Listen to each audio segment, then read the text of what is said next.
Aujourd'hui, à l'appel de l'appel, on parle de géomorphologie, la science qui décrit les formes de la Terre.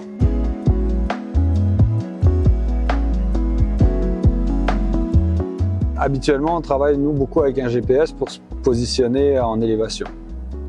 Pour voir si on est parti des basses terres, puis on monte, puis regarde ici, là, tu vois, là. Là, on commence à avoir du sable. On regarde vers l'ancien, le passé, pour comprendre le moteur ou le mécanisme qui a transporté, déplacé les sédiments et qui les a mis en place. Clairement, ici, on a besoin d'avoir des systèmes plus énergétiques que dans des argiles et des limons, là, parce que c'est du sable. Puis après, c'est quoi le processus qui peut générer? Alors, on pousse par la glace, on pousse par l'eau, on pousse par le vent. Ah, je vais manger un bleuet. Tiens, viens, manger tes bleuets. Donc ici, Julien, on est sur un sol sableux. On est clairement dans un système deltaïque, un delta. Est-ce que tu sais comment ça se forme un delta? Probablement. Oui. Regarde, je te montre ça, c'est très rapide. Imagine que tu as une rivière qui arrive dans la mer. L'essentiel des sédiments sont canalisés par le lit de la rivière. Au moment où ils arrivent dans la mer, il n'y a plus de canalisation pour les sédiments et automatiquement, tous les sédiments vont se déposer. Les grossiers d'abord, puis les sédiments un peu plus fins, et beaucoup plus loin, par suspension, on va sédimenter nos argiles. Donc tout à l'heure, on était dans la plaine argileuse, vraiment dans la plaine, et ici, on vient de monter sur le plateau deltaïque. Il faut avoir un système, un processus. Le meilleur candidat ici, ce serait le vent, qui est pousser le sable de surface, puisqu'on est sur un système deltaïque dominé par le sable. Et bien sûr, ces dunes peuvent se mettre en place lorsqu'on n'a pas du tout de végétation, comme dans le désert, pour vraiment avoir des grandes étendues où le vent peut prendre beaucoup de puissance et commencer à déplacer sur des grandes distances les dunes qu'on voit ici. C'est des dépôts plus récents, les dépôts éoliens. Oui, c'est ceux qui sont par-dessus. Donc en fait, on a les dépôts éoliens. Ensuite, on va avoir les dépôts plutôt d'origine deltaïque, où là, on peut avoir des sables et des graviers interstratifiés. Et souvent, en dessous, on va retrouver nos argiles. C'est intéressant à savoir, Julien, parce qu'en agriculture, on parlait de granulométrie des sables. La grosseur des sables, c'est important. Ça va influencer le drainage. Puis aussi, la topographie, hein, ça risque d'être beaucoup mieux drainé en haute pente qu'en bas de pente. Exact. Puis tu vois, le delta se met en place dans l'eau. Donc, c'est l'eau, la force, le moteur, plus énergétique que le vent.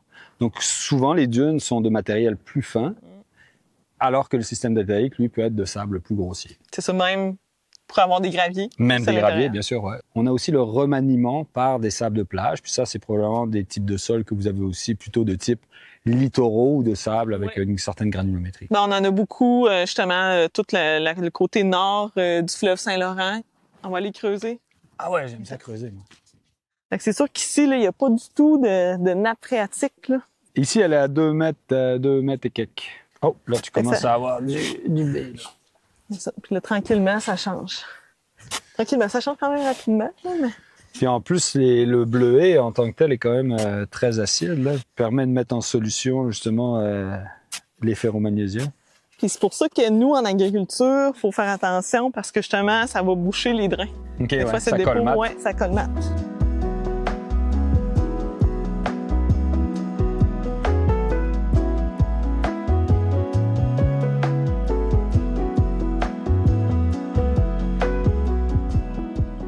On a dit ça là, tu es un peu plus grossier. Là, tu vois, là, tu tombes vraiment dans le système probablement plutôt deltaïque. Tu as du noir ici, du orange. Là, tu tombes un peu plus dans le jaune. Puis là, tu as du gris. Tu prends l'analyse minéralogique de ça, puis tu vas retrouver celle d'un granit, qui constitue les roches du bouclier canadien. Donc, on a réduit le bouclier canadien en plus petite granulométrie de la taille des graviers fins, graviers moyens.